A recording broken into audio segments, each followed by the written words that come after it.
My wife went on a girls' trip with her rich friends, and came back pregnant by her best friend's husband, but her face froze when you know that feeling when your wife bounces into the room with that particular sparkle in her eyes?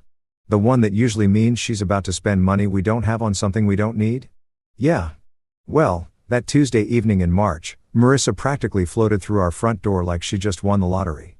I was sprawled on the couch, remote in hand, trying to decide between watching grown men chase a ball around or some reality show where people pretend to find love in 30 days.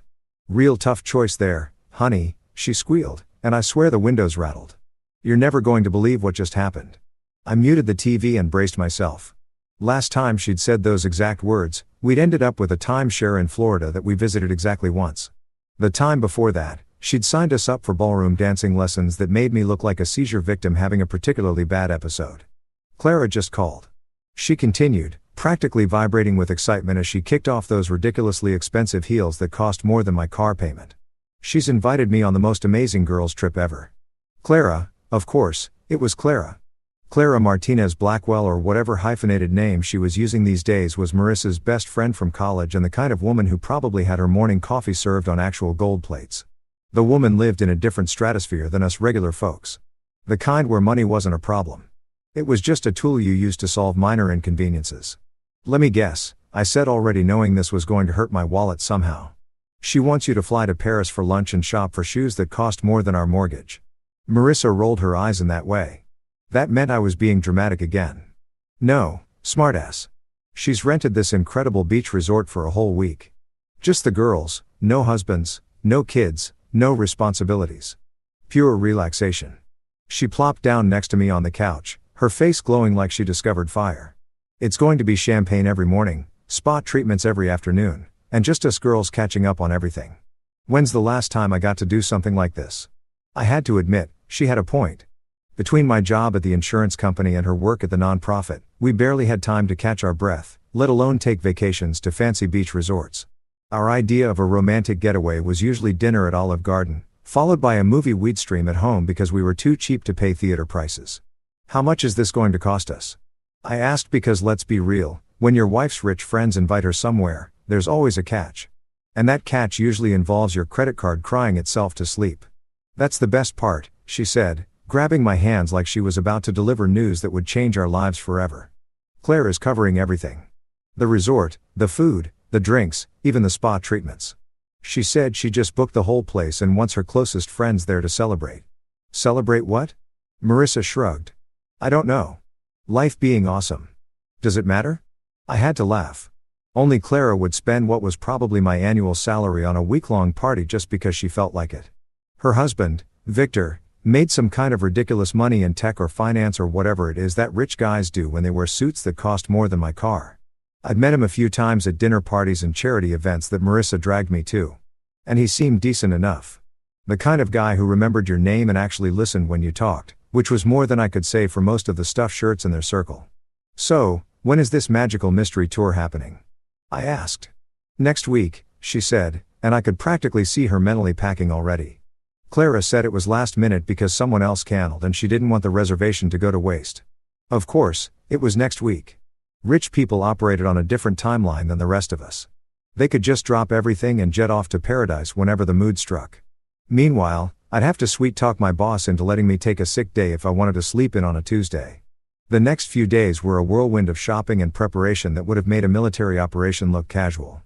Marissa bought new dresses, new swimsuits, new everything. She got her hair done, her nails done, and probably a few other things done that I didn't want to think about too hard. By the time she was ready to leave, our bedroom looked like a boutique had exploded in it. Are you sure you have enough stuff? I asked, watching her try to cram what looked like half of Nordstrom into 2 suitcases. Very funny, she said, but she was smiling. She looked happier than I'd seen her in months. And honestly, that made the credit card damage almost worth it. Almost.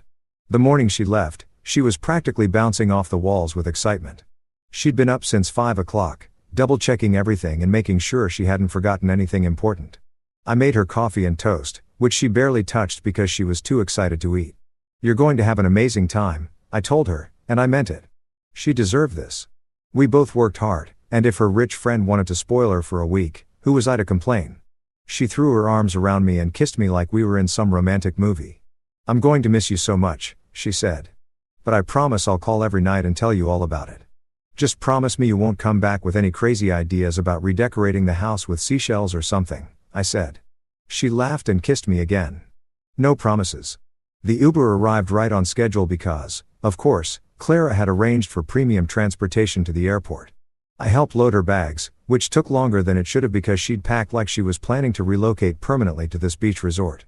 "Have fun," I told her as she climbed into the car. "Don't do anything I wouldn't do." "That doesn't leave me with many options," she shot back with a grin. I watched the car disappear down our street, taking my wife off to paradise with her rich friends. The house felt empty without her energy filling it up, but I was genuinely happy for her. She deserved a week of being pampered and treated like royalty, even if it was at some resort I couldn't even pronounce the name of.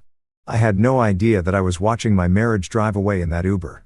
Had no clue that the woman who'd kissed me goodbye with such excitement would come back carrying secrets that would destroy everything we'd built together. All I knew was that my wife was going to have the time of her life, and I was going to spend the week eating cereal for dinner and watching sports without anyone judging my life choices. If I'd known what was really going to happen on that once-in-a-lifetime girls' trip, I would have chained her to the couch. But hindsight's 20/20, and at the time, all I could see was my wife's happiness as she headed off to what I thought would be a harmless week of girl talk and overpriced cocktails. Boy, was I wrong. So, there I was, living the bachelor life for a whole 12 hours.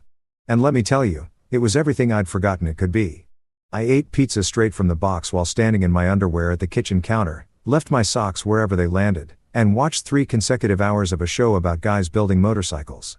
Pure bliss, right? Wrong. Because around 9 o'clock that first night, I started missing her laugh echoing through the house. That's when my phone buzzed with a FaceTime call. And there she was, my gorgeous wife, looking like she'd stepped out of some tropical magazine spread. The screen was filled with her sun-kissed face. And behind her, I could see what looked like paradise. Crystal blue water stretched out to the horizon. Palm trees swayed in the breeze. And the whole scene was bathed in that golden hour lighting that photographers would probably kill for. "Oh my God, honey. You should see this place," she gushed, holding the phone at arm's length so I could get the full panoramic view. "It's absolutely incredible." And it really was.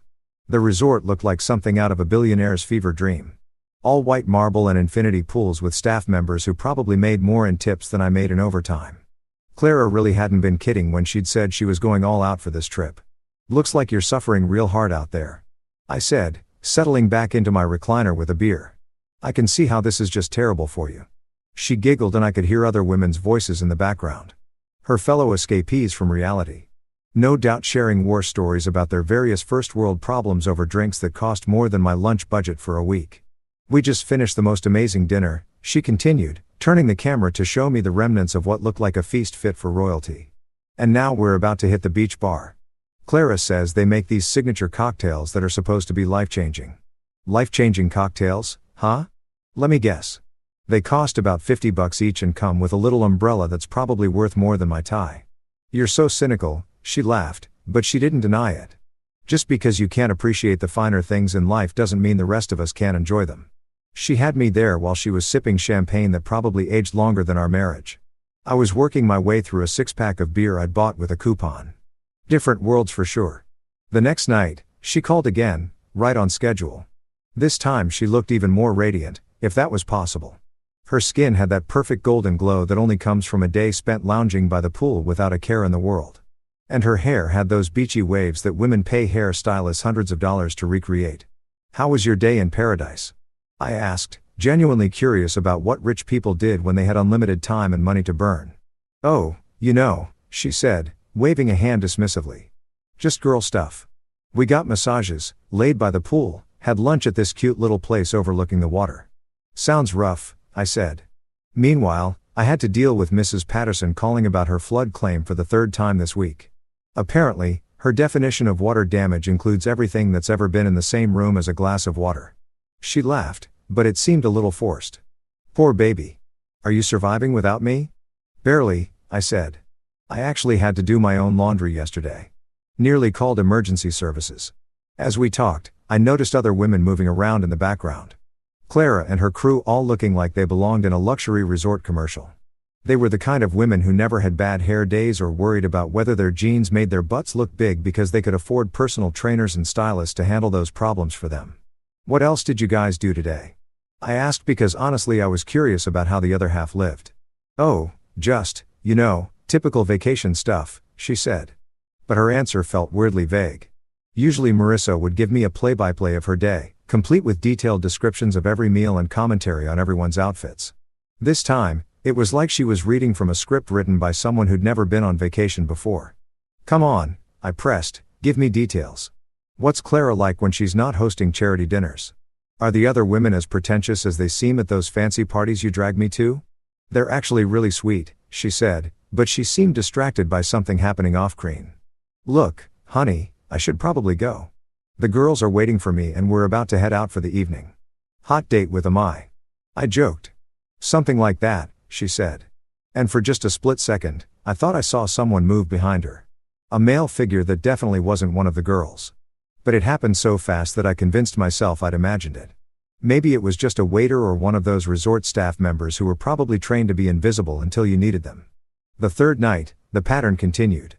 Beautiful scenery, glowing wife, vague answers about her day. But this time, I was sure I saw him. A guy in the background. Just a glimpse, but enough to make me pause. Hey, was that Victor the first just saw? I asked, trying to keep my voice casual. Victor. She looked confused for a split second, then recovered. Oh, yeah. He stopped by earlier to check on things. You know how Clara is. She likes to make sure everything's perfect. That made sense, I guess. Rich guy's rich wife throws expensive party. Rich guy makes sure rich wife has everything she needs. It was probably standard operating procedure in their tax bracket. Still, something about the way she'd hesitated before answering nagged at me. Is he staying at the resort, too? I asked. God, no. She laughed. And this time, it sounded more natural. Can you imagine? This is supposed to be girls' time. He's probably back home playing golf and doing whatever it is that guys like Victor do when their wives are away. That made me feel better. Though, I couldn't quite put my finger on why I'd been bothered in the first place. Maybe it was just the weird adjustment of being apart for longer than we'd ever been since we got married. Or maybe it was the fact that her world and mine felt more different than ever when she was surrounded by all that luxury. I miss you, I told her. And I meant it. I miss you, too, she said. But she was already looking away, distracted by something or someone calling her name. Look, I really do have to go. The girls are getting impatient and you know how Clara gets when people keep her waiting. Actually, I didn't know how Clara got about anything because we moved in completely different social circles. But I nodded anyway. Go have fun, I said. Just remember what happens in paradise better stay in paradise or I'm trading you in for a younger model. She laughed, but something about it didn't quite reach her eyes. Very funny. Love you. Love you, too. The screen went black, leaving me alone with my beer and the nagging feeling that something wasn't quite right. But what did I know about girls' trips to expensive resorts?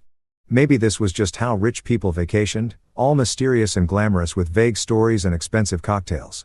I shook off the weird feeling and went back to my motorcycle show. After all, what could possibly go wrong on a simple girls' trip?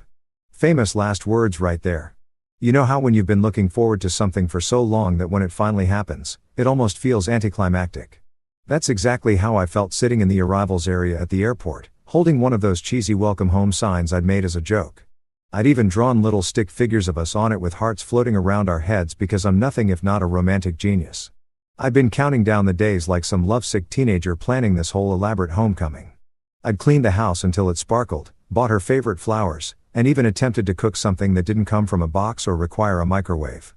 The lasagna was probably going to give us both food poisoning. But hey, it's the thought that counts, right? When I finally spotted her coming down the escalator, my heart did that stupid flutter thing that still happened even after all these years of marriage. She looked incredible, tanned, relaxed, wearing this flowy white dress that made her look like some kind of beach goddess.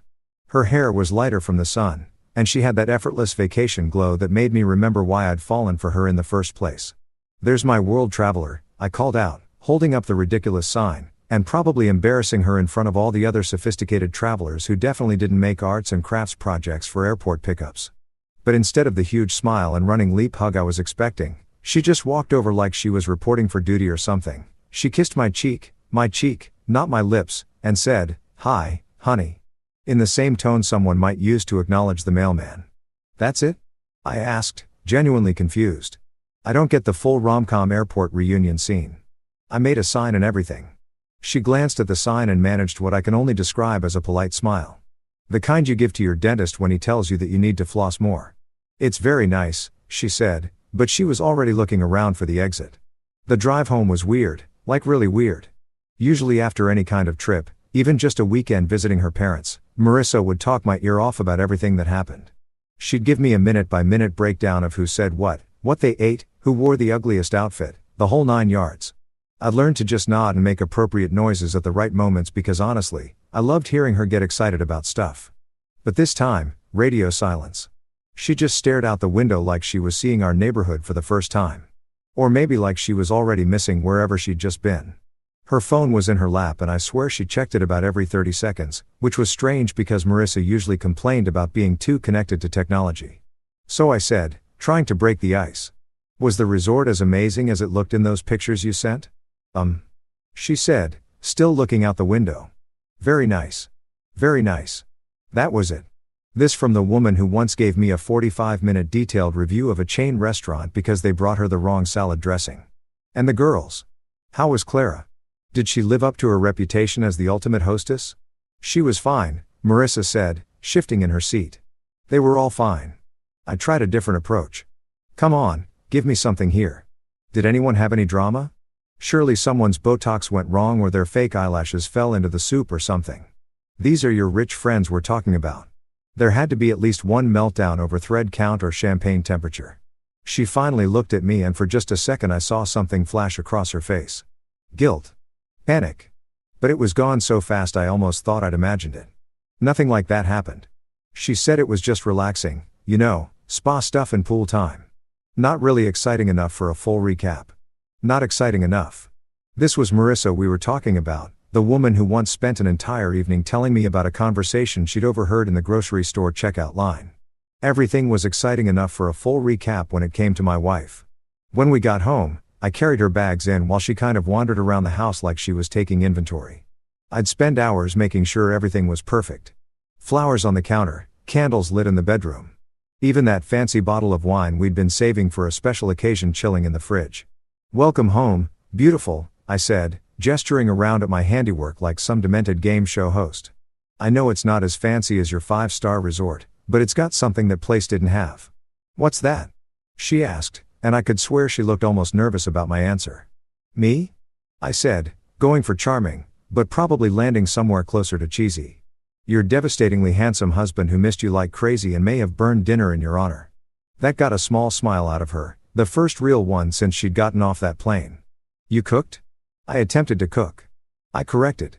Whether it's actually edible remains to be seen. But hey, if we die from food poisoning, at least we'll go together, right? Romantic, she said. But she was already heading toward the stairs. I think I'm going to take a shower first if that's okay. I feel like I've got airplane germs all over me. Sure, I said, trying not to feel deflated. Take your time. I'll keep dinner warm. She disappeared upstairs and I heard the bathroom door close, followed by the sound of the lock clicking, which was weird because Marissa never locked the bathroom door when it was just us. Hell, half the time she left it open while she was getting ready, chattering away about her day while she did her makeup. I stood there in our kitchen, surrounded by flowers and candles and the lingering smell of my culinary disaster, feeling more alone than I had during the entire week she'd been gone. Something was definitely off, but I couldn't put my finger on what it was. Maybe she was just tired from traveling, or maybe the adjustment from luxury resort life back to our regular existence was harder than expected. When she finally came downstairs, she was wearing her oldest, most comfortable pajamas and had pulled her hair back in a messy bun. She looked more like herself, but there was still something distant about her, like she was physically present, but mentally still somewhere else entirely. Dinner smells. She paused, probably searching for a diplomatic way to describe whatever horror I'd created in the kitchen. Interesting. That's one word for it, I said. I was going for edible, but I'll take interesting. We sat down to eat, and I kept waiting for her to open up to tell me about her week, to act like the woman I'd married instead of this polite stranger who happened to look exactly like my wife. But she just picked at her food and made small talk about the weather and asked about my work week like we were acquaintances catching up at a high school reunion. After dinner, she claimed she was exhausted and went to bed early. I found her curled up on her side of the bed, facing away from me, already pretending to be asleep, even though I could tell from her breathing that she wasn't. When I tried to put my arm around her, She tensed up and mumbled something about being tired. I lay there in the dark staring at the ceiling and trying to figure out what the hell had happened to my wife during her week in paradise, because the woman lying next to me might have looked like Marissa, might have sounded like Marissa, but she sure as hell wasn't acting like the woman I'd kissed goodbye at the airport a week ago. Something had changed during that trip. And whatever it was, it felt like it was sitting between us in bed like an invisible wall. I just had no idea how thick that wall was about to get. A month. A whole goddamn month of living with a stranger who happened to share my bed and my last name. 31 days of watching my wife go through the motions of being married to me while acting like I was some kind of roommate she barely tolerated. 31 days of increasingly awkward conversations, 4 smiles, and this weird tension that hung over our house like a fog that wouldn't lift. I tried everything I could think of to snap her out of whatever funk she was in. I brought home flowers, the expensive ones from the fancy florist, not the grocery store sad-looking bouquet. I suggested date nights, weekend getaways, even offered to take her to one of those pretentious restaurants she loved, where they served microscopic portions on plates the size of dinner tables. Nothing worked.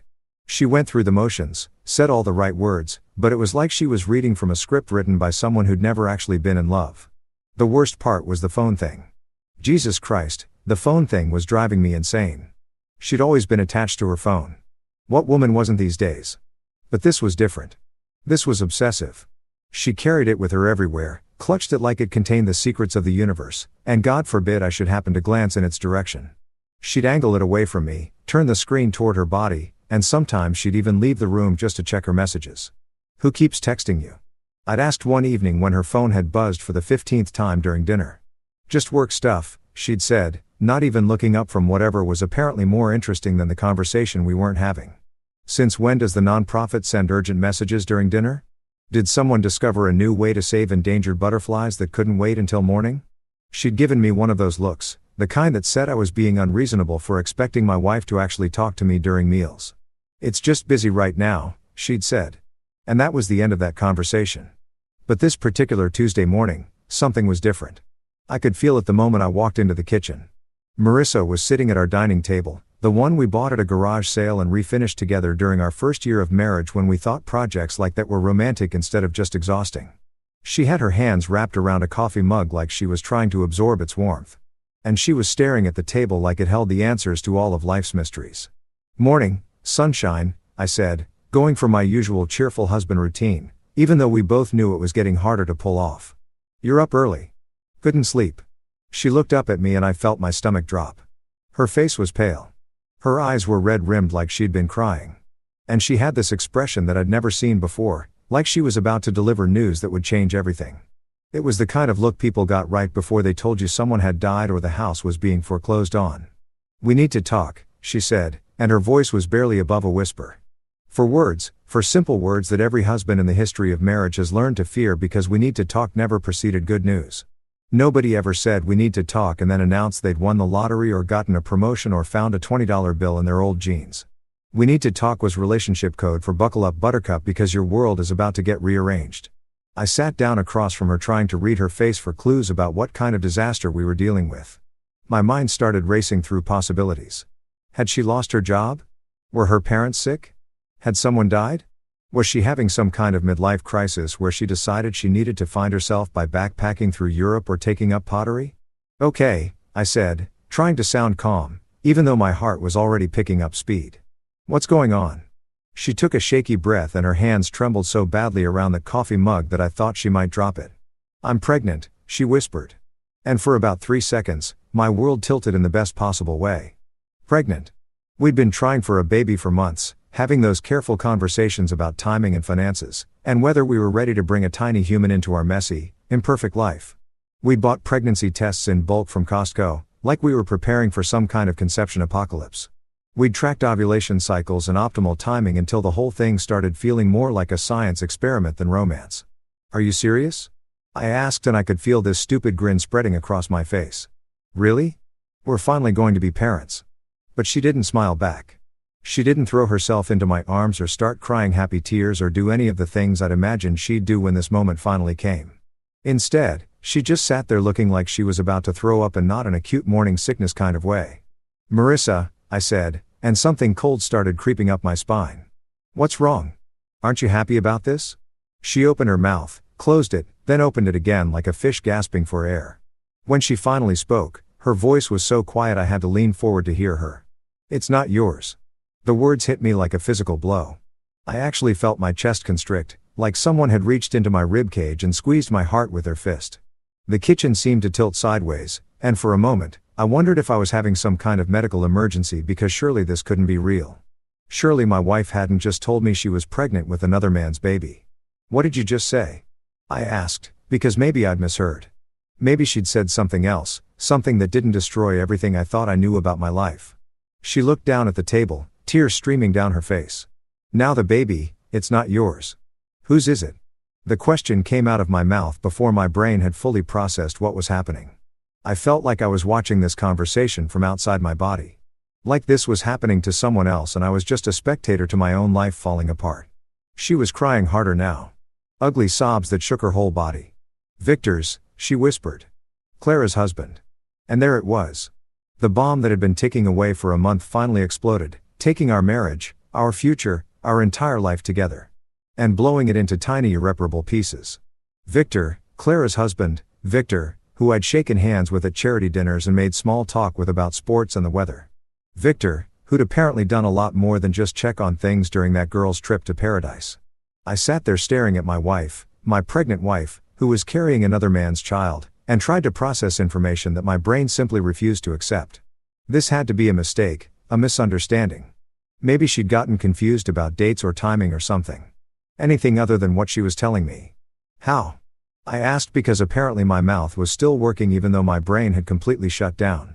"The trip," she said, still not looking at me. "Clara had to leave for a few days. Family emergency. Victor came to help out with arrangements, make sure everything was still perfect. One night we all drank too much and she trailed off, but she didn't need to finish." I could fill in the blanks. I could picture it all too clearly. My wife drunk on expensive wine and the fantasy of a life she'd never have. Falling into bed with someone who represented everything I wasn't. Someone rich and sophisticated and successful. Someone who belonged in her world of luxury resorts and five-star everything. "It just happened," she said, like that explanation made any of this okay. "It was a mistake. A terrible, stupid mistake. And I hate myself for it." I wanted to scream. I wanted to flip the table and punch holes in the walls and demand to know how the hell you accidentally end up pregnant with your best friend's husband's baby. But instead, I just sat there numb and broken, watching my marriage dissolve into something I didn't recognize. "Does Clara know?" I asked. She shook her head. Fresh tears streaming down her face. "No, God, no. It would destroy her. It would destroy their marriage." "And what about ours?" I asked. "What about our marriage, Marissa?" She finally looked up at me, her face streaked with mascara and misery. "I don't know," she whispered. "I don't know how to fix this." The thing was, looking at her sitting there, destroyed by the weight of what she'd done. I almost felt sorry for her, almost because this was the woman I'd loved for years, the woman I'd planned to grow old with. And seeing her in pain still triggered every protective instinct I had. But then I remembered what she'd done, what she'd thrown away, what she'd chosen over me and our life together. And just like that, the sympathy evaporated, leaving behind something harder and colder than anything I'd ever felt before. You know that moment in movies where the main character gets life-changing news and the camera does this slow zoom while dramatic music swells in the background? Yeah. Well, real life doesn't come with a soundtrack. And there's no director yelling COD when things get too intense. There's just you sitting in your kitchen that still smells like the coffee you made before your world imploded, staring at your wife while she destroys everything you thought you knew about your life. "Tell me everything," I said, and my voice sounded weird and flat, like it was coming from someone else entirely. "I want to know exactly how this happened." Marissa looked up at me with those red, puffy eyes. And for a split second, I saw the woman I'd fallen in love with, vulnerable and scared, and desperately hoping I'd somehow make this all okay. But that feeling lasted about as long as a snowball in hell, because then I remembered that she'd been screwing her best friend's husband while I was home eating pizza and missing her like some kind of lovesick idiot. "I don't think you really want to hear the details," she said, wiping her nose with a tissue that looked like it had been through several rounds of crying already. "Oh, but I do," I said, leaning back in my chair and crossing my arms. "See, the thing is, for the past month, I've been driving myself crazy trying to figure out what was wrong with you. I thought maybe you were sick or depressed or having some kind of existential crisis about turning 35. I never once thought, hey, maybe my wife is pregnant with another dude's baby. So, yeah, I really want to hear how we got from innocent girl's trip to surprise. You're going to be raising someone else's kid. She flinched like I'd slapped her, which honestly felt pretty good in that moment. You don't have to be cruel about it. Cruel? I laughed and it came out sounding harsh and bitter. Lady, I haven't even gotten started on cruel yet. You want to see cruel? Cruel is spending your anniversary weekend screwing around with your friend's husband while your actual husband is at home planning romantic dinners and buying expensive wine to celebrate your return. It wasn't our anniversary weekend, she said quietly. Oh, excuse me. My mistake. That makes it totally fine then. She took a shaky breath and started talking, and I swear every word was like a knife twisting in my chest. Clara got a call on the third day. Her mother had a heart attack and she had to fly back to Boston immediately. She was a mess, crying about ruining the trip for everyone, but we all told her to go. Obviously, family comes first. Obviously, I said, because apparently I was going to be sarcastic through this entire conversation. It was either that or start throwing things, and we couldn't afford to replace the dishes. Victor flew in that afternoon to handle the resort arrangements and make sure we had everything we needed. Clara insisted she didn't want our trip ruined just because she had to leave. How thoughtful of her and how convenient for you. Marissa's hands were shaking so badly now that she had to put her coffee mug down. He was just being nice, making sure we had dinner reservations, arranging spa appointments, that kind of thing. He was trying to honor what Clara had planned for us. Aha! And somewhere between arranging spa appointments and making dinner reservations, you two decided to honor something else entirely. It wasn't like that, she said, but her voice was getting smaller and smaller, like she was trying to disappear into herself. The first couple of days after Clara left, everything was normal. Victor was polite and helpful, but distant professional, like he was just doing a job. But then what? The professionalism just wore off. Did you guys bond over the mini-bar prices or what? She shot me a look that was part anger, part pain. Do you want to hear this, or do you just want to make jokes? Oh, I definitely want to hear this. This is better than cable. She was quiet for a long moment and I could practically see her gathering courage to continue. When she finally spoke, her voice was barely audible. The last night, we all went to this beachside restaurant. The other girls were tired and went back to their rooms early, but Victor and I ended up staying at the bar. We were talking about Clara, about how worried we both were, and somehow we just kept drinking. Those tropical drinks don't taste like they have any alcohol in them, but they do. What a shocking revelation. I know you're angry, she said. But please don't make this harder than it already is. Harder for who? For you. Because from where I'm sitting, you made your choices. Nobody forced you to keep drinking with another woman's husband. You're right, she said. And she sounded so defeated that I almost felt sorry for her again. Almost. I made terrible choices. We both did. We talked about our marriages, about how different our lives were, about how sometimes we both felt like we were pretending to be people we weren't. What the hell is that supposed to mean? I don't know, she said, fresh tears streaming down her face. I was drunk and confused and feeling sorry for myself. He was talking about how hard it was being married to someone who lived in a completely different world than he grew up in. And I was complaining about how I sometimes felt like I was settling for a smaller life than I'd imagined. That one hit like a physical blow. Settling. You felt like you were settling by being married to me. I didn't mean it like that, she said quickly. I was drunk and stupid and saying things I didn't really mean. But in that moment, sitting there with someone who understood what it was like to feel out of place in your own life, it felt like what? Like I wasn't alone. We sat there in silence for a moment and I could hear the clock on the wall ticking away the seconds of my old life. The life where I thought my wife loved me and we were building something together. So you felt understood and decided to celebrate by having sex with him. It wasn't planned, she said desperately. We walked back to the resort together and when we got to my room, we were still talking and he came in for just a minute and then you accidentally tripped and fell on his dick. God, you're being awful. I'm being awful. I'm not the one who cheated on my spouse while on vacation. I know what I did was wrong, she said, her voice breaking. I know I hurt you, and I know I betrayed Clara, and I know I ruined everything. But it really was just one night. One terrible, stupid night that I regret more than anything I've ever done in my life. One night that resulted in a pregnancy. Yes. One night that you didn't think to mention for an entire month. I didn't know I was pregnant until last. Lost and broke. And when I found out when you found out why she trailed, you thought you'd just never tell me and raise the kid as mine. I don't know what I thought, she admitted. I was terrified and ashamed and I didn't know how to tell you. I kept hoping maybe the test was wrong or maybe what? Maybe you could just pretend it never happened. Maybe you could forgive me, she whispered. And there it was. The question that had been hanging in the air since she dropped this bomb on me. Could I forgive her? Could we somehow work through this and come out the other side still married, still together, still pretending to be happy? Looking at her sitting there destroyed by guilt and fear and the weight of what she'd done, I wanted to say yes. Part of me wanted to be the bigger person, the understanding husband who could overcome anything for love. Part of me wanted to take her in my arms and tell her we'd figure it out together. But a bigger part of me, the part that had been planning our future and saving for our kids and believing in our promises to each other, was already dead. She'd killed it on a beach in paradise with a man who could give her everything I couldn't. I don't know, I said finally. I honestly don't know if I can forgive this. And in that moment, looking at her face crumpled with the realization that she might have lost me forever, I knew that our marriage was over. Maybe not officially, not yet, but in every way that mattered. She'd chosen him over me, even if it was just for one night. And now we all had to live with the consequences. I didn't sleep that night. Not a single goddamn minute. I lay there in what used to be our bed, staring at the ceiling while Marissa tossed and turned beside me, probably having nightmares about her perfect little world crashing down around her ears. Every time I closed my eyes, I saw them together. My wife and Victor drunk on expensive booze and the thrill of betraying the people who trusted them most. The worst part, I kept trying to convince myself that maybe I could get past this. Maybe we could go to counseling, work through our issues, and somehow rebuild what she destroyed. People survived infidelity all the time, right?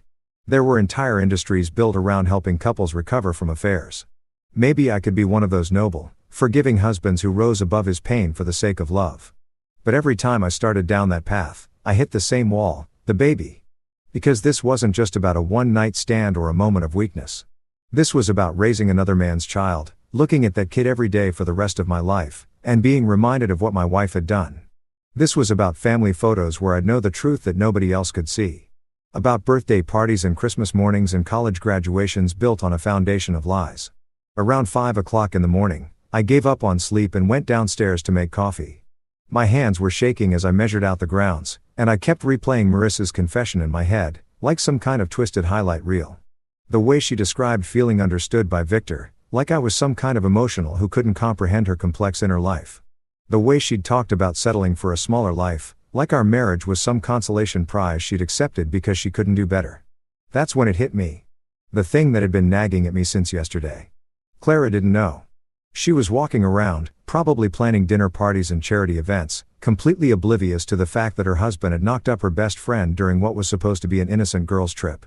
She was living in the same fool's paradise I'd been living in a month ago, trusting people who didn't deserve it. I found myself reaching for my phone before I'd fully decided what I was going to do. Clara's number was in my contacts from some dinner party planning committee Marissa had roped me into helping with last year. We'd exchanged maybe a dozen text messages total, mostly about logistics and timing, but I had her number. Did she deserve to know? Hell yes, she did. Did I have the right to tell her? That was a murkier question. But as I sat there in my kitchen at 5:30 in the morning, watching the sun come up on the worst day of my life, I decided that moral ambiguity was a luxury I couldn't afford. Someone needed to tell Clara the truth, and it sure as hell wasn't going to be Marissa, who seemed more concerned about preserving her friendships than taking responsibility for what she'd done.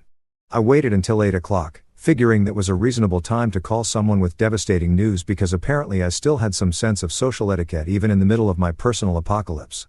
Hello. Clara's voice was bright and cheerful. Probably because she thought she was getting a friendly morning call from her best friend's husband. Maybe she thought I was calling to thank her for the amazing trip she'd given Marissa or to chat about some upcoming social event. Hi, Clara.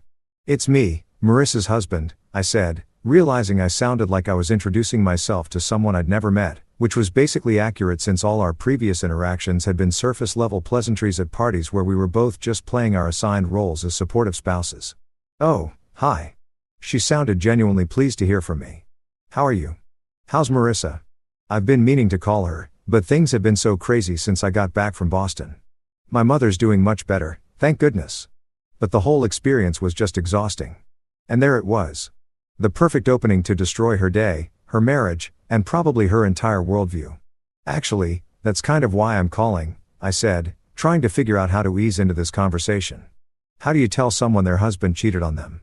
Was there a protocol for this kind of thing? Is everything okay? Her voice had changed, picking up on the tension in mine. You sound serious, Clara. I need to tell you something, and it's going to be really hard to hear, But I think you deserve to know. There was a pause, and I could practically hear her brain switching gears, preparing for bad news. What is it? It's about the trip. About what happened after you had to leave? Another pause, longer this time. What about it? I took a deep breath and jumped off the cliff. Marissa is pregnant and the baby, it's not mine. The silence that followed was so complete, I thought the call might have dropped. I could hear her breathing quick and shallow, like she was hyperventilating. I'm sorry, what did you just say? Her voice was barely above a whisper. The baby is Victor's, I said, because apparently once you start dropping truth bombs, you might as well make sure they hit their target. They slept together while you were in Boston dealing with your mother's emergency. That's not possible, she said. But her voice was shaking now. Victor was just helping out. He was being supportive. He would never. Clara, I'm not making this up. Marissa told me everything yesterday. They got drunk on the last night and one thing led to another. I heard her make a sound that was somewhere between a gasp and a sob. Are you absolutely sure? Are you sure she's not mistaken or confused? Or she's sure, I said. And so am I. The sound that came through the phone next was unlike anything I'd ever heard. A wail of pure anguish that made my chest tighten with sympathy even in the middle of my own pain. This was a woman's world collapsing in real time. And I was the one holding the demolition charges. Oh God, she whispered. Oh God, oh God, oh God, Clara, I'm sorry. I'm so sorry to have to tell you this, but I thought you deserved to know. How long have you known? She asked, and her voice was getting stronger now, harder. I could hear the anger starting to build underneath the shock. Since yesterday, Marissa just told me and she was never going to tell me, was she? She was just going to let me go on being friends with her, hosting dinner parties for her, treating her like family while she was carrying my husband's baby. I don't know what she was planning, I said. Though, honestly, I had a pretty good idea. Marissa had probably been hoping she could somehow make this whole situation disappear. Maybe pass the baby off as mine and go on living her double life. Where is she now? Clara asked. Upstairs. Still sleeping, I think. And where's Victor? I have no idea. Probably at your house, getting ready for work like nothing happened. I heard something crash in the background, followed by Clara shouting Victor's name in a voice that could have shattered glass. Then the line went dead. I sat there staring at my phone, knowing I'd just set off a chain reaction that was going to destroy at least 2 marriages and probably ruin several friendships. But for the first time since Marissa had dropped her bomb on me yesterday, I felt something that might have been satisfaction because Clara deserved to know the truth just like I had. And Victor deserved to face the consequences of what he'd done, just like Marissa was about to. Within 10 minutes, my phone started buzzing with text messages. First from a number I didn't recognize, probably Victor trying to do damage control. Then from Marissa's phone upstairs, which meant Clara had already called her and probably said some things that weren't going to help anyone's day get better. I deleted Victor's messages without reading them and ignored Marissa's frantic texting. Whatever they wanted to say, whatever explanations or justifications or desperate pleas for forgiveness they had prepared, I wasn't interested. I'd done what needed to be done. And now everyone involved could deal with the fallout. Because here's the thing about secrets. They're like cancer. They might stay hidden for a while, growing quietly in the dark, but eventually they always come to light. And when they do, they destroy everything they touch. I'd just chosen to be the surgeon instead of waiting for the disease to kill us all slowly. The sound of Marissa's feet hitting the floor upstairs told me my peaceful morning was about to end. In a few minutes, she'd come downstairs and demand to know why I'd betrayed her by telling Clara the truth. She'd probably cry and scream and accuse me of being vindictive and cruel. And you know what? She'd be right. I was being vindictive and cruel. But after what she'd done to me, to us, to the future we'd planned together, I figured I'd earn the right to a little vindictiveness. Sometimes the truth is the cruelest weapon of all, and sometimes that's exactly what people deserve. The sound of Marissa's feet pounding down the stairs was like a countdown to an explosion. I could tell from the rhythm, quick, panicked, desperate, that she'd gotten Clara's call and was about to unleash hell in our kitchen. I took another sip of my coffee and braced myself for what was coming. Because after yesterday's confession and this morning's phone call, I was pretty sure we were about to have the kind of fight that ended marriages.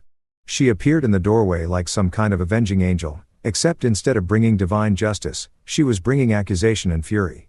Her hair was a mess. She was still wearing the oversized t-shirt she'd slept in, and her face was flushed with the kind of anger that made people do stupid things like throw dishes or key cars. What did you do? She demanded, and her voice was pitched so high it probably disturbed dogs in neighboring counties. I looked up from my coffee with what I hoped was an expression of complete innocence. Good morning to you, too, sweetheart. Sleep well. Don't you dare, she said, pointing at me like I was a misbehaving dog. Don't you dare act like you don't know what I'm talking about. Clara just called me absolutely hysterical, saying you told her about. She trailed off, probably realizing that saying about my affair out loud made it sound even worse than it already was. About your pregnancy, I suggested helpfully about the fact that you're carrying her husband's baby. About the little detail you conveniently forgot to mention to your best friend while you were crying on my shoulder about how guilty you felt. Her mouth opened and closed a few times like she was a fish trying to breathe air. For a moment, she just stood there in our kitchen doorway, frozen in this expression of complete disbelief. It was like her brain couldn't process the fact that I'd actually done what any rational person would do in this situation, told the truth to someone who deserved to hear it. How could you do that? She finally managed to say, and her voice was barely above a whisper. How could you call her in and destroy her life like that? I almost laughed. Actually, I did laugh. A short bitter sound that probably wasn't helping the situation but felt really good in the moment. I destroyed her life. That's rich, Marissa. Really rich. Because last time I checked, I wasn't the one who had an affair with her husband. That's not the point, she said. And now she was getting that shrill quality in her voice that meant she was working herself up to a full-scale meltdown. You had no right to tell her. That wasn't your secret to share. You're absolutely right, I said, standing up and setting my coffee mug down with deliberate care. It was your secret to share, your responsibility to tell your best friend that you'd been screwing her husband behind her back. But since you seemed perfectly content to let her go on living in ignorance while you figured out how to spin this whole situation to your advantage, I figured someone needed to step up and do the right thing. The right thing. She was full-on shrieking now, her face turning red with indignation. The right thing would have been letting me handle this my own way, in my own time. Your own way, I repeated. You mean the way where Claren never finds out and you somehow convince me to raise Victor's kid as my own while you all continue playing happy families at dinner parties and charity events? I never said that. You didn't have to say it. It was written all over your face every time I asked what your plan was. You were hoping this would all just magically work itself out, weren't you? Maybe you thought I'd be so grateful to finally be a dad that I wouldn't care whose DNA the kid actually had. She was crying now. Ugly sobs that shook her whole body. But I felt absolutely no sympathy for her. Zero. Because this was exactly the kind of crocodile tears routine she'd been pulling for the past month, acting like she was the victim in this situation instead of the person who'd caused it. You don't understand, she said between sobs. Clara and I have been friends since college. She's like a sister to me. This is going to destroy our friendship. Good, I said, and I meant it. Your friendship should be destroyed. You want to know why? Because friends don't sleep with each other's husbands. Friends don't keep life-altering secrets from each other. And friends definitely don't throw each other under the bus when the truth finally comes out. I wasn't throwing anyone under the bus. No. Then what were you doing? Because from where I'm standing, it looks like you were perfectly happy to let Clara go on trusting her husband and believing in her marriage while you sat on the biggest bombshell in the history of your friendship. My phone buzzed with another text message, probably from Victor trying to explain himself or apologize or whatever it is that cheating husbands do when their worlds collapse. I ignored it just like I'd been ignoring all his calls and messages since Clara had undoubtedly confronted him about an hour ago. He's been trying to call you, Marissa said, noticing my phone. Victor, Clara threw him out. He's been calling and texting, begging you to talk to him. And why exactly would I want to talk to the man who knocked up my wife? Because he's sorry. Because this whole thing was a mistake that got out of hand. Because he never meant for any of this to happen. I stared at her for a long moment, genuinely amazed by her capacity for self-delusion. Do you hear yourself right now? You're actually defending him. You're standing in our kitchen, pregnant with another man's baby, and you're asking me to feel sorry for him because his wife kicked him out. I'm not defending him. I'm just saying that this situation is complicated. And calling Clara without talking to me first was what was honest, was fair, was exactly what any decent human being would do in this situation. She wiped her nose with the back of her hand, and for a moment, she looked like a little kid who'd been caught doing something she knew was wrong. It was cruel, she said finally. Cruel? I let the word hang in the air between us for a moment. You want to know what cruel is, Marissa? Cruel is your husband finding out he's going to be a father and being happy about it for exactly 3 seconds before you tell him the baby isn't his. Cruel is lying to your best friend's face for a month while you figure out how to manage the fallout from your affair. Cruel is asking the man whose life you just destroyed to keep your secrets and protect your reputation. I never asked you to do any of that. You didn't have to ask. You just assumed I would because that's what good little husbands do, right? They clean up their wives' messes and pretend everything is fine for the sake of appearances. The kitchen fell silent except for the sound of her crying and the distant hum of traffic outside. We stood there staring at each other across the space that used to be our shared life. And I could see the exact moment when she realized that this wasn't something we were going to work through. This wasn't a bump in the road or a rough patch or any of the other euphemisms people used when they didn't want to admit their marriage was over. "So, what happens now?" she asked. And her voice was small and defeated. Now you get to live with the consequences of your choices. Now Clara gets to decide whether she wants to try to rebuild her marriage or start over. Now Victor gets to explain to his friends and family why his wife kicked him out. And now I get to figure out what the hell I'm supposed to do with the rest of my life. "And us," she whispered. I looked at her standing there in our kitchen. This woman I'd loved and trusted and planned to grow old with, and felt absolutely nothing. No love, no anger, no sadness, just a kind of empty acceptance that this part of my life was over. "There is no us," I said. "There hasn't been an us since you decided Victor was more interesting than your husband." She started crying harder, but I was already walking toward the door. I had somewhere I needed to be, something I needed to do. And staying here listening to her try to justify the unjustifiable wasn't going to help either of us. "Where are you going?" she called after me.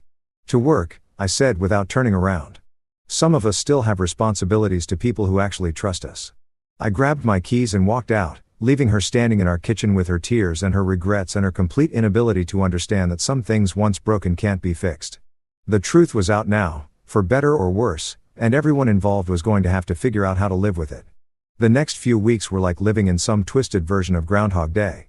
Except instead of Bill Murray trying to win over Andy McDowell, I had my cheating wife trying to convince me that our marriage was worth saving. Every morning I'd wake up hoping that maybe, just maybe, she'd come to her senses and realize that what she'd done was unforgivable. Instead, I got a daily dose of tears, apologies, and increasingly desperate attempts to rewrite history. It started the very next morning after our kitchen showed out. I came downstairs to find her sitting at the dining table with what looked like a carefully prepared speech written on a legal pad. Because apparently when your marriage is falling apart, who should forgive you for carrying another man's baby? "I've been thinking all night," she said, looking up at me with eyes that were still red and puffy from crying. "About us, about our future, about how we can move past this." "Move past this," I repeated, pouring myself coffee and trying to pretend this was a normal Tuesday morning conversation. "You mean move past the part where you cheated on me, or move past the part where you're pregnant with someone else's kid? Because those seem like pretty big obstacles to just skip over." "I know what I did was wrong," she said, reading from her notes like she was giving a presentation to the board of directors. "I know I hurt you and betrayed your trust, but people make mistakes and marriages survive infidelity all the time. We can get through this if we both want to." I sat down across from her, genuinely curious about what kind of mental gymnastics she performed to reach this conclusion. "Okay, I'll bite. How exactly do you see this working? You give birth to Victor's baby, we pretend it's mine, and we all live happily ever after. The baby doesn't have to change anything," she said. And I swear she actually believed what she was saying. Plenty of couples raise children that aren't biologically related to both parents, step families, adoption, sperm donors. It happens all the time. Those are completely different situations and you know it. Those are planned arrangements between consenting adults, not the result of your wife getting knocked up by her best friend's husband during a girls' trip. She flinched but pressed on. "The point is, biology doesn't make someone a father. Love does. Commitment does. You could be this baby's dad in every way that matters." I stared at her across the table, amazed by her ability to make the most selfish request in the world sound like some kind of noble sacrifice on my part. "And what about Victor? Does he just disappear from the picture? Does he sign away his parental rights and pretend his kid doesn't exist?" "We haven't worked out all the details yet," she said, which was apparently code for, "I'm making this up as I go along and hoping you're desperate enough to buy it." Who's we? Are you and Victor having planning sessions about how to manage your love child?" "No," she said quickly. "I haven't talked to him since it happened. Clara made it very clear that any contact between us would result in legal action." That was interesting. I'd wondered how the other half of this disaster was handling their own marital implosion. Apparently, Clara wasn't messing around when it came to consequences. "So, let me get this straight," I said, "you want me to forgive you for cheating? Agree to raise another man's child as my own and do all of this without any input from the actual biological father who's currently persona non grata in his own marriage? Does that about sum up your master plan?" "I want us to try," she said, and her voice was getting that pleading quality that meant she was about to start crying again. I want us to go to counseling and work through this and come out stronger on the other side. Stronger, I laughed and it came out sounding harsh and bitter. Marissa, you didn't just cheat on me. You didn't just have a meaningless one-night stand that we could potentially work through with enough therapy and time. You created a permanent reminder of your betrayal. Every time I look at that kid, I'm going to remember what you did. Every birthday party, every Christmas morning, every school play, I'm going to be thinking about how you chose someone else over me. She was crying now. Ugly sobs that shook her whole body. But it was just one night, one stupid, drunken mistake that I regret more than anything I've ever done in my life. A mistake that's going to last for 18 years. A mistake that's going to grow up and call me daddy while looking exactly like the man who destroyed our marriage.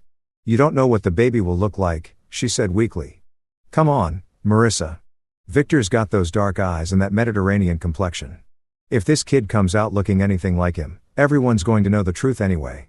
Did you really think you could pass off a little Victor clone as mine? She didn't answer, which was answer enough. She'd been hoping for a miracle, some genetic lottery that would let her pretend this whole situation never happened. Over the next few days, the begging intensified. She started leaving little notes around the house, in my briefcase, taped to the bathroom mirror, stuck to the steering wheel of my car. They all said variations of the same thing. I'm sorry. Please forgive me. We can work through this. I love you. It was like being haunted by the ghost of our marriage, except the ghost was very much alive and making my morning coffee routine really annoying. She tried the romantic approach, cooking elaborate dinners that she barely touched while staring at me across the table with hopeful eyes.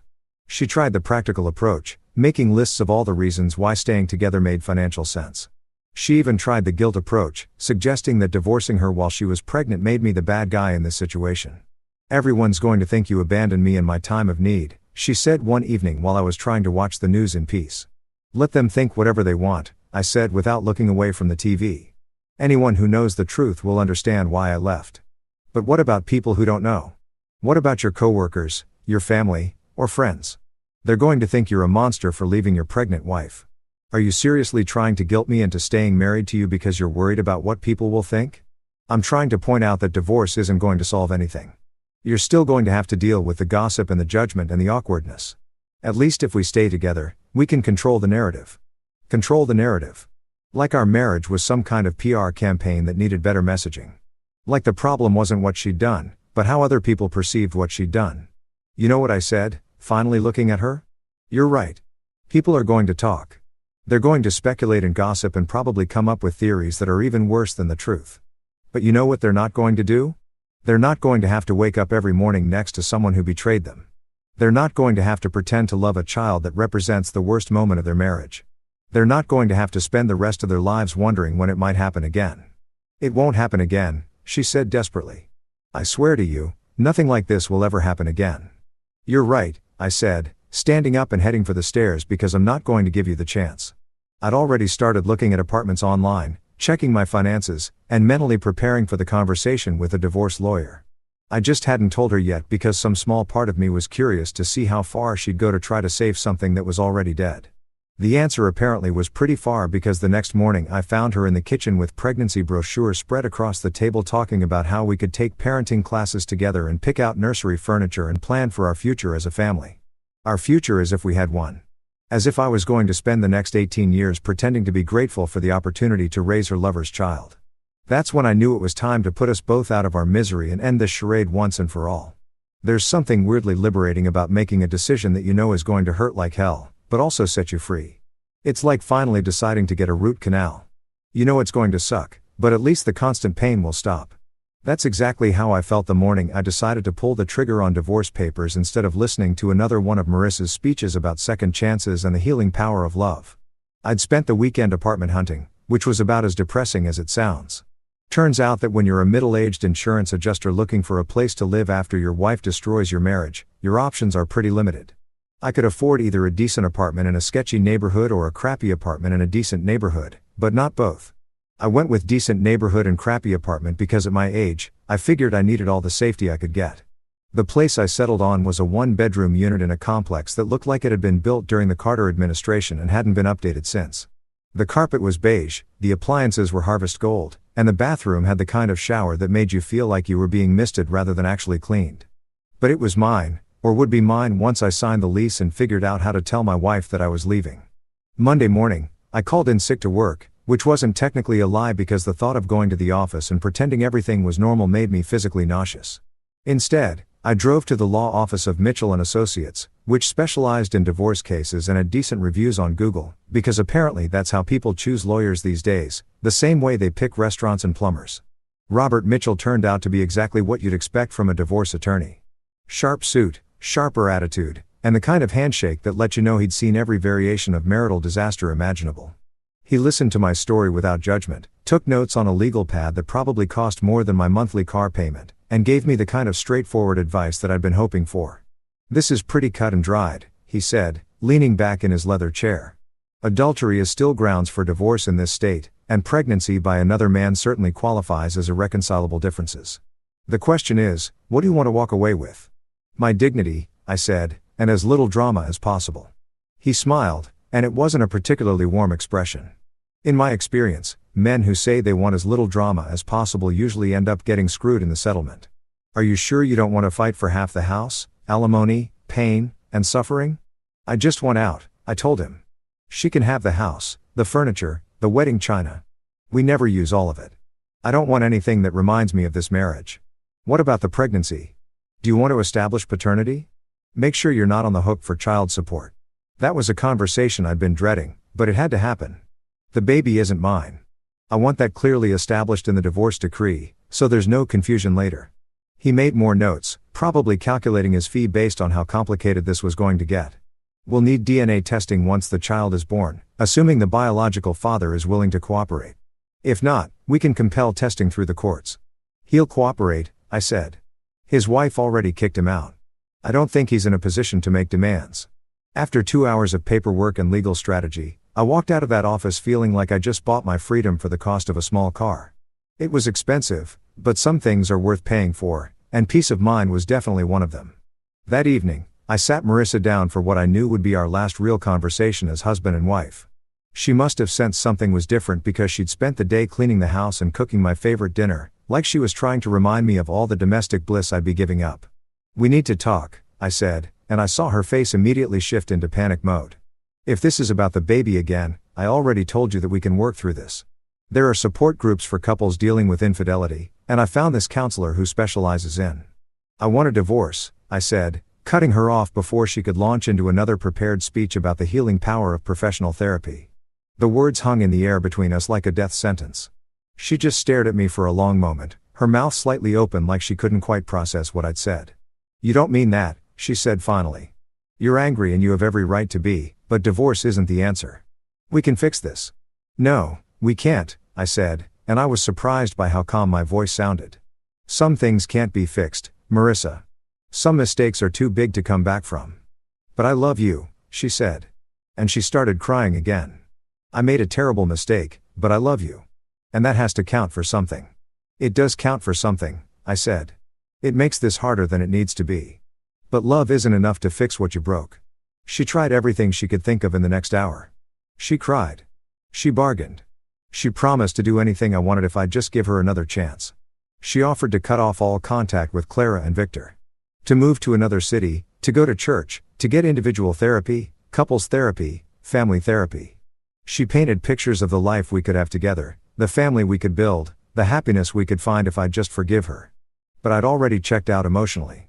I sat there listening to her plead for our marriage while mentally calculating how many boxes I'd need to pack my stuff and wondering if the cable company would let me transfer service to my new apartment. "I've already filed the papers," I told her when she finally ran out of steam, "and I've put a deposit down on an apartment. I'm moving out this weekend." "This weekend?" She looked genuinely shocked, like she'd thought we'd spend months talking this to death before anything actually happened. "There's no point in dragging this out," I said. "We both know how this ends." She started crying harder, the kind of desperate sobs that made me feel like a monster for not comforting her. But I learned the hard way that comforting Marissa just encouraged her to think there was still hope. And false hope was crueler than honest rejection. "What about our friends?" she asked. "What about your family? What are we going to tell everyone?" "We're going to tell them the truth," I said. "You had an affair. You got pregnant. And our marriage couldn't survive it. Simple as that. People are going to judge me," she said. "They're going to think I'm a terrible person. Some probably will." I agreed. But that's not my problem anymore. I spent the rest of the week packing my life into cardboard boxes, sorting through 8 years of marriage and deciding what was worth keeping and what belonged to a version of myself that no longer existed. It was surprisingly easy to walk away from most of it. The wedding photos, the anniversary gifts, the furniture we'd picked out together. It all felt like artifacts from someone else's life. Saturday morning, I loaded the last box into my car and stood in the driveway looking at the house where I'd thought I'd grow old with the woman I loved. It looked smaller somehow, less significant, like it was already becoming just another building instead of the center of my world. Marissa watched me from the kitchen window, and for a moment, I felt a flicker of the old sympathy. She looked lost and broken, like a little girl whose parents had just told her they were getting divorced. But then I remembered what she'd done, what she'd chosen, and the sympathy faded. She'd made her bed, literally and figuratively. Now she could lie in it. I got in my car and drove away without looking back. Because sometimes the only way to save yourself is to walk away from everything you thought you wanted and start over with nothing but your self-respect intact. 6 months. That's how long it's been since I packed my life into cardboard boxes and drove away from the house where I thought I'd spend the rest of my life. 6 months since I traded a king-sized bed for a lumpy futon, a 2-car garage for a parking spot that's approximately the size of a postage stamp, and a marriage for a studio apartment that smells faintly of the previous tenant's cooking experiments. And you know what? Best trade I ever made. Don't get me wrong, the first few weeks were rough. Really rough. There's something deeply humbling about being a grown man eating cereal for dinner 3 nights in a row because you never learned how to cook for one person. There's something even more humbling about calling your mother to ask how to separate whites from colors in the laundry because your wife always handled that stuff. And you'd apparently been sleepwalking through the domestic responsibilities of adult life. But slowly, gradually, I started to figure things out. I learned that grocery shopping for one person is actually kind of liberating. No more arguments about brand names or whether we really need the expensive organic vegetables. I discovered that having complete control over the TV remote is worth approximately 3 months of relationship counseling. And I found out that silence, real silence, is one of the most underrated luxuries in the world. No more walking on eggshells, waiting for the next emotional breakdown about how sorry she was. No more pretending that forgiveness was just around the corner if we could just find the right combination of therapy and time. No more looking at my wife and seeing a stranger who traded our future for one night with someone else's husband. The divorce was finalized last month, and it was about as anticlimactic as legal proceedings get. Marissa had given up fighting for reconciliation somewhere around month 3, probably right around the time she realized that begging someone to take you back only works if they still love you. By the end, we were both just ready to sign the papers and move on with our separate lives. She kept the house just like I'd wanted. I kept my dignity just like I'd planned. Fair trade in my opinion. I hear things through the grapevine sometimes. This city isn't big enough to completely avoid news about your ex-wife, especially when she's carrying what is apparently a very obvious not your baby. Clara and Victor's divorce was finalized about a month before ours. And from what I understand, it was significantly messier. Apparently, when you're splitting assets worth millions of dollars instead of fighting over who gets the good coffee maker, lawyers get a lot more creative with their billable hours. Clara reached out to me a few times in those first couple of months. We met for coffee twice. 2 broken people trying to make sense of how quickly our lives had imploded. She was angry in a way that I recognized. That cold, focused fury that comes when someone you trusted completely betrays you in the most personal way possible. We didn't talk much about specifics, mostly just sat there drinking overpriced lattes and marveling at how naive we'd been. I keep thinking about all the signs I missed, she told me during our second coffee meeting. All the times he was working late or taking business trips that seemed unnecessary or just being distant. I thought he was stressed about work. I had no idea he was planning to cheat on me with my best friend. To be fair, I said, I don't think it was planned. I think they're both just selfish people who made selfish choices when the opportunity presented itself. Does that make it better or worse? She asked. I honestly don't know, I told her. Some days I think it would be easier if it had been planned because then at least I could hate them both without reservation. The fact that it was supposedly spontaneous just makes them seem pathetic instead of evil. We stopped meeting after that, not because of any drama or falling out, but because we realized we were both just picking at wounds that needed to heal. She had her own rebuilding to do, and so did I. Staying connected to the wreckage of our old lives wasn't helping either of us move forward. I heard she moved to Seattle last month. Fresh start, new city, new life. Good for her. She deserved better than what she got from Victor, just like I deserved better than what I got from Marissa. The baby was born 3 weeks ago, a boy. Apparently, I know this because my mother, bless her heart, still talks to Marissa's mother, and the gossip network between them is more efficient than any intelligence agency. Dark hair, dark eyes, looks nothing like me, and everything like his actual father. No surprises there. Marissa tried to put my name on the birth certificate anyway, which resulted in a very expensive legal battle that ended exactly the way you'd expect, with DNA evidence proving what we all already knew. Victor is the father legally and biologically, which means he gets to pay child support while dealing with his own custody arrangements. Marissa gets to be a single mother with a baby that serves as a permanent reminder of the worst decision she ever made. And I get to wake up every morning in my crappy little apartment, make my coffee exactly the way I like it, and not have to pretend that any of this is my problem anymore. The funny thing is, people expected me to be bitter. Coworkers, friends, even my own family kept waiting for me to have some kind of breakdown or revenge fantasy. They wanted me to be angry, to plot elaborate schemes to make Marissa's life miserable, to spend my energy trying to get back at her for what she'd done. But here's the thing I learned during those 6 months of rebuilding my life from scratch. Revenge is exhausting. Staying angry takes work. Plotting and scheming and trying to hurt someone who already hurt you is just another way of letting them control your life. And I was done letting Marissa control anything about my existence. Instead, I focused on the one thing I could actually control, myself. I started going to the gym because apparently stress and rage are excellent motivators for getting in shape. I took a cooking class because eating cereal for dinner loses its charm after the first month. I even started dating again, though that's a whole other adventure that involves learning how to explain your divorce without sounding like a complete disaster. The truth is, I'm happier now than I was during those last few months of my marriage. I'm definitely happier than I would have been if I'd stayed and tried to make it work with a woman who'd proven she couldn't be trusted with the most basic requirements of marriage, like not sleeping with other people. I see Marissa sometimes around town. She looks tired, like single motherhood isn't the glorious adventure she might have imagined. She's gained weight, which isn't surprising considering she's dealing with a newborn and no support system. Most of her old friends have distanced themselves from the drama, and Clara's exile apparently extended to anyone who remained loyal to the woman who betrayed her. She doesn't look happy, but she doesn't look like my problem anymore either. Last week, she sent me a text message. Just 3 words. I miss you. I stared at that message for about 30 seconds, then deleted it without responding because there was nothing to say.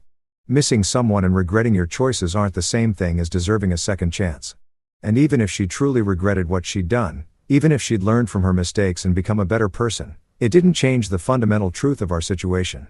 She'd shown me who she really was when the chips were down, and I'd chosen to believe her. Some bridges once burned can't be rebuilt. Some trust once broken can't be repaired. Some marriages once destroyed by betrayal and lies and babies that belong to other men can't be saved by good intentions and wishful thinking. But some things, like self-respect, like dignity, like the knowledge that you did the right thing even when it was hard, those things are worth more than any marriage built on a foundation of lies. I kept my self-respect. Everything else was just stuff.